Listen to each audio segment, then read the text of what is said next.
You're listening to Therachronicles with Dr. Rosy and Dr. Krish.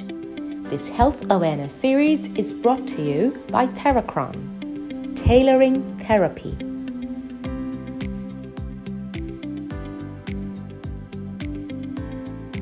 Hey, hello, I'm Dr. Rosy. Hi, I'm Dr. Krish. We welcome you to the 5th episode of Season 1 of Therachronicles. In our previous episode, we spoke with Dr. Neeladri Konar, currently practicing in the UK, regarding his insights on diabetes. If you have missed out on it, do click onto the link for the same in the description below. Well, today we'll be discussing diet and diabetes. And for that, we have with us Priyangee Lahiry. Many of you might be knowing her. For those who don't, she's a registered dietitian who holds an All India first rank. She's MSc in Clinical Nutrition and Dietetics from SNDTU Mumbai. She's a consulting dietitian and diabetes educator for the past 10 years. She's also involved in teaching postgraduate students as well as mentoring young professionals in her field. Her areas of expertise include diabetes, weight management, renal nutrition, and critical care nutrition. Welcome to Therachronicles, Priyangee. Thank you so much. I'm so glad to join you on this episode for this discussion. So Priyangee, now that we have you with us, let us straight away head to today's discussion.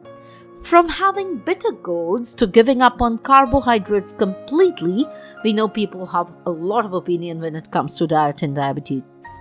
Not just that, Rosie. Some people think that diabetes means a lifetime ban on all delicacies, while there are some others who think that it is only sugar and sweets that they need to avoid, while they can still indulge in fries and junk food. So Priyangee, please throw some light on how exactly a diabetic diet should look like. Oh yeah, there are so many misconceptions, and I think it's basically due to so much of information that is available everywhere on this subject, and information that is often conflicting and confusing. When it comes to diet, there is no dearth of free advice coming in from possibly everyone you know. So yeah, obviously people are confused. Well, I think we both can resonate with that from our past experience. Yeah. So a healthy person with diabetes who otherwise doesn't have any complications or other coexisting medical conditions can practically have all foods a non-diabetic person can have. But one should keep in mind that it is not only sugars or sweets or certain kinds of food, but all foods can raise or affect your blood sugar level. So it's more of how much of which foods to have rather than what is allowed and what isn't. So Priyangee, you basically mean that healthy and unhealthy choices are just as important as portion sizes, right? Yeah, absolutely. See, if you're talking about a diabetic diet, there is nothing called as an ideal diabetic diet. It's, basically a healthy and balanced diet, a nutritionally balanced diet with foods from all major food groups in specified amounts so that your body gets all the essential nutrients in the requisite amounts. So, what do I mean by the food groups? See, you have your cereals, pulses, fruits, vegetables, then you have dairy, then the animal food group, which is of course for the non-vegetarians, and fats and oils. So these are the main or the major food groups that should be included in a nutritionally balanced diet. Now wait, this might turn out to be confusing for our listeners. When you say that like non-diabetics, diabetics should also consume the same type of food, can you please elaborate on this, Priyangee? Yes, Rosie, I'll tell you where the difference is. For a person who doesn't have diabetes, as and when we eat, our body produces insulin accordingly, so that even if you eat a little more on certain occasions, or if you eat out of schedule or at odd times, your body produces insulin accordingly, and your blood sugar is regulated, and it doesn't rise beyond a certain limit. So it's regulated from inside. But for a person who has diabetes, this regulatory mechanism is somewhat disrupted. So we have to manipulate it from outside.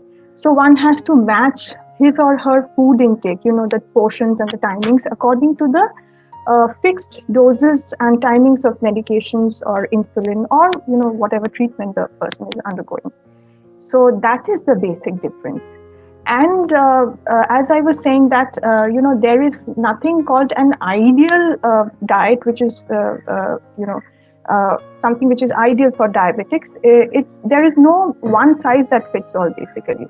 It all depends on how much calories you need, which will again depend on your height, weight, age, gender, then things like if you're pregnant or not, and a lot of other things. So it has to be individualized. And, again, having said that, I can just give you an idea about the rough, proportions of the food, the different food groups that should be present in a diabetic meal.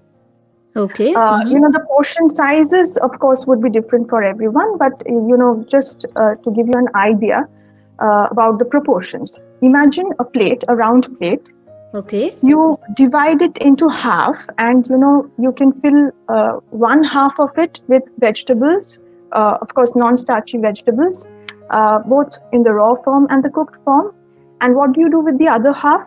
Divide it in further into two parts, so you get 1/4 of the plate, which you fill with starchy foods like your cereals, your chapati, rice or potatoes or whatever. And the rest, the second quarter with protein-rich food like or eggs or paneer or yogurt or soya or whatever. So that is basically I was talking about the proportions. See, our Indian diets are basically, we are cereal eaters. So more than 75 to 80% or even more than that is starch that we consume. So our meal is basically starch and some accompanying dish along with that. So sometimes that is also a starch, maybe some potato curry or something. So, if you can follow this plate method, that will, ensure a balanced diet, a nutritionally balanced diet. It will also help you, keep satiated for a longer time. That is, keep your stomach filled up for a longer time.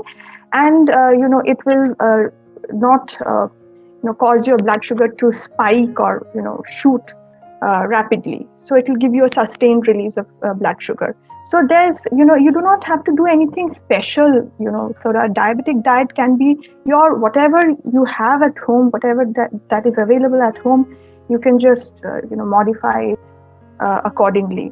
Another general rule is, both fasting and feasting should be avoided. So don't skip meals and don't binge. Well, that was a good takeaway. Say no to both fasting and feasting if you are diabetic. But then there are certain food items that are really unhealthy, right? What, according to you, is bad food in diabetes? Yeah, basically foods which are highly refined and processed. In diabetes, what we are trying to do is not only manage our blood sugar, but we also have to keep our lipid profile, cholesterol, triglyceride and all that in range.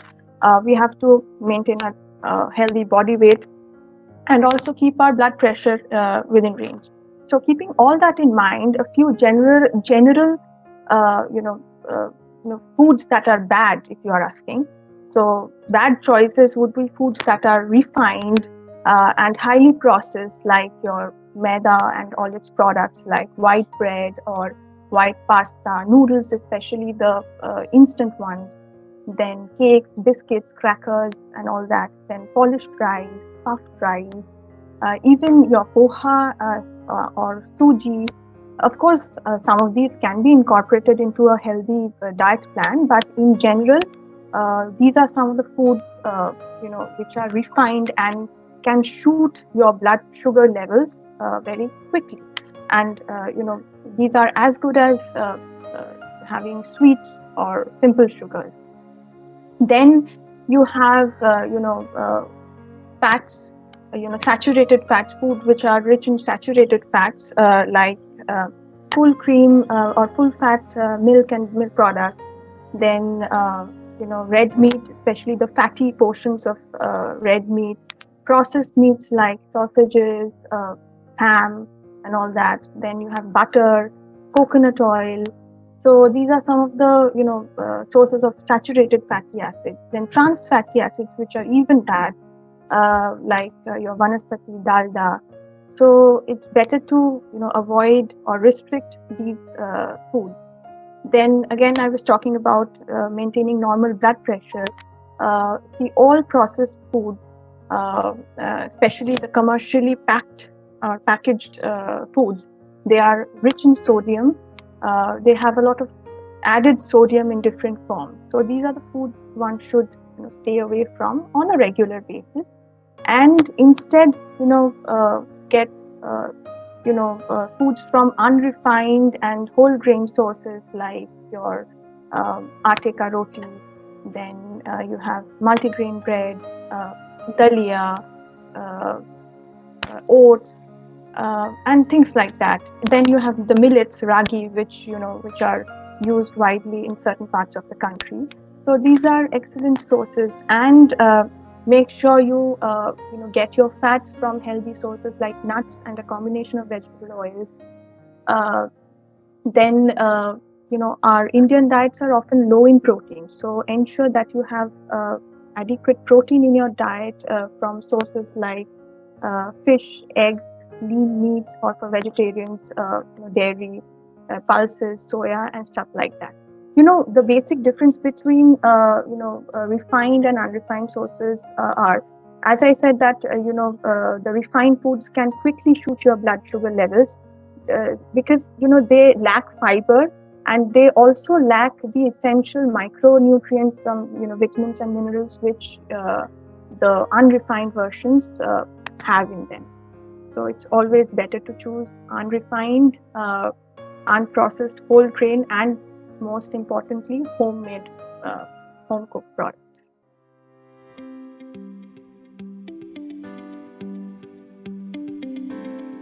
You're listening to Therachronicles with Dr. Rosy and Dr. Krish. This health awareness series is brought to you by Therachron, tailoring therapy.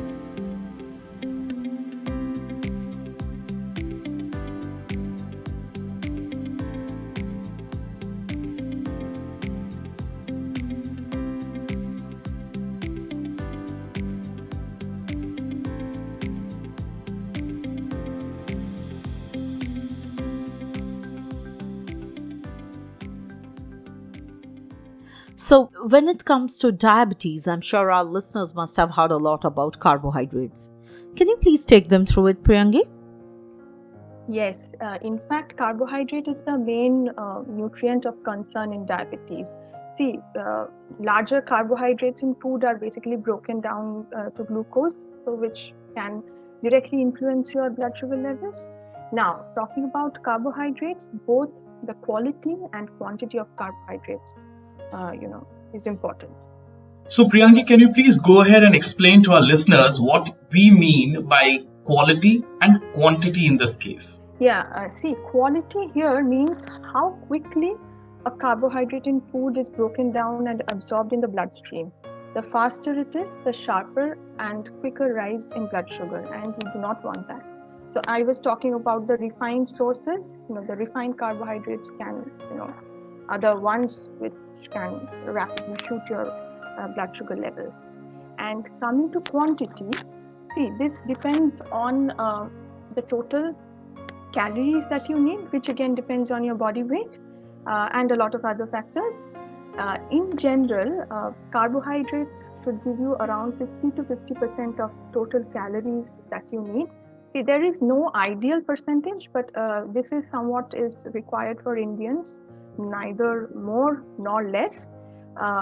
So if you need 1600 calories a day, you need around say 200 to 220 grams of carbohydrates coming in from different food sources in your diet throughout the day. Now, this is a general figure, and this has to be individualized based on basically what is your typical dietary intake pattern and a lot of other things. And talking about the amount of carbohydrates, the amount of carbohydrates in your meals, it is very important to be consistent about it every day. I'll, give you an example so that you understand. For example, regularly you eat 2 chapatis, or on most days you eat 2 chapatis with a sabzi, maybe a lauki ki sabzi or hindi ki sabzi for dinner. But on one day you have maybe with 2 chapatis you have chole or chane ki sabzi, and maybe you add another chapati because you like that. That's your favorite. So obviously the carbohydrate content of the second meal is higher from the added chapati and from the chana. Again, for breakfast, maybe on certain days you have 2 toasts and an egg, and on a certain day you have a bowl full of poha with potatoes. So these inconsistencies in the amount of carbohydrates can lead to fluctuations in your blood sugar, which we have to avoid. Now, the most important thing which I will request you to elaborate on, what are the sources of carbohydrates in our diet? I have seen many people who are thoroughly confused about it. Yes, absolutely. This is very, very important. See, generally, people equate carbs with rice or chapati or foods of this kind. But, dals, all your dals, pulses, legumes, lentils, they are all, rich sources of carbohydrates and contain quite a lot of it. Then fruits are carbohydrates. They are a mixture of, simple and complex carbohydrates. Milk has carbohydrates in the form of milk sugar, that is lactose. Starchy vegetables like your potatoes, sweet potatoes, yam, are all carbohydrates. And then you have your sugar, honey, jaggery, which are all simple carbohydrates. And vegetables also contain carbohydrates. I mean, basically carbohydrates, but most of it is not available or absorbed to the body. Well, Priyangee, while elaborating about the quantity of carbs in the meal, you have stated about being consistent every day. Now, it might sound to our listeners that they are supposed to have the same menu every day, and that is going to be very boring. No, absolutely not. In fact, more the variety, the better it is. Remember, I was talking about a balanced diet. You need more variety. So it is better both nutritionally and otherwise, because we don't want you to get bored with the same kinds of food every day. But you'll have to adjust the amounts and combinations. See, I was talking about the example of toasts and poha as breakfast options. So if 2 toasts and an egg is your standard, then on the day you choose to have poha, instead of having a bowl full of it, reduce it to half a cup or half a bowl, and add some nuts and generous amounts of vegetables and a few sprouts maybe, and have the egg which you would have had with your toasts, or you can, instead of egg, you can have a half a cup of curd maybe. So that kind of makes it more balanced, and on the day you are having toasts, you can add some salads with it. So this way, this is just one example. For every meal, several options can be worked out, keeping the total carbohydrates and the calories and the overall composition of the macronutrients more or less similar. Now, that is something to be kept in mind. So, I suppose it's time for us to wrap up today's conversation. Before we conclude, it will be great if you could share a small take-home message for our listeners from your side.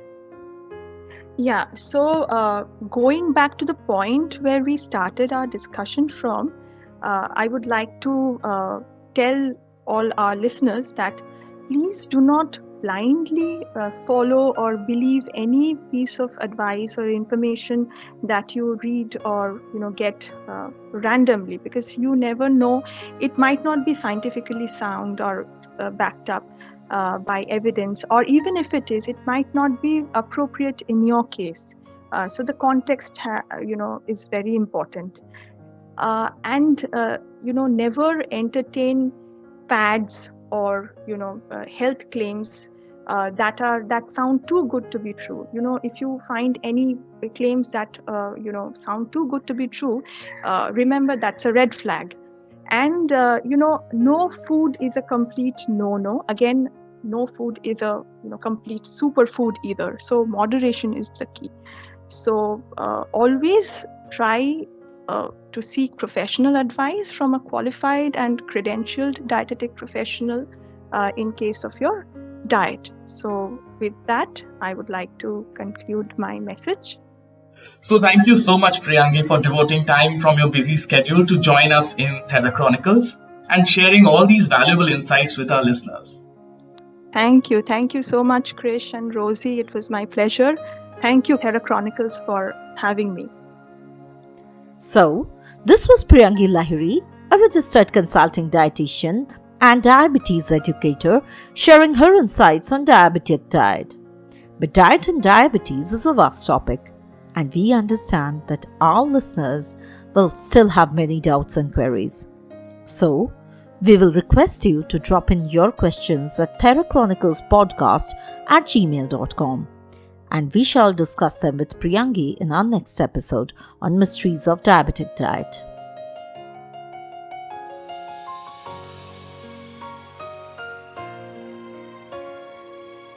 Thank you for tuning into this episode of Therachronicles. Found it useful? Like, comment, and share it with your friends and family.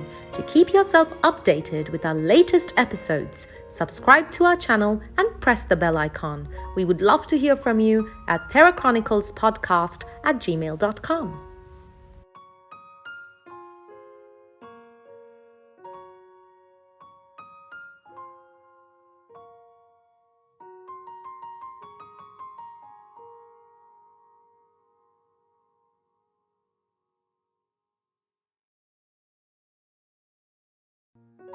The interviews present personal opinions of the guests and are generic in nature. Therachronicles and Therachron does not endorse to the opinions expressed by the guests. We understand that every individual is different and requires customized care. Your doctor knows the best, and the advice, opinions, and suggestions in the interviews are not an alternative to your doctor's opinion. Consult with your personal physician and experts before implementing any changes in your lifestyle, medication, and therapy. Therachronicles or Therachron does not have any endorsements or financial interests with any of the products, medicines, medical equipment, or brands mentioned by the guests in the interview.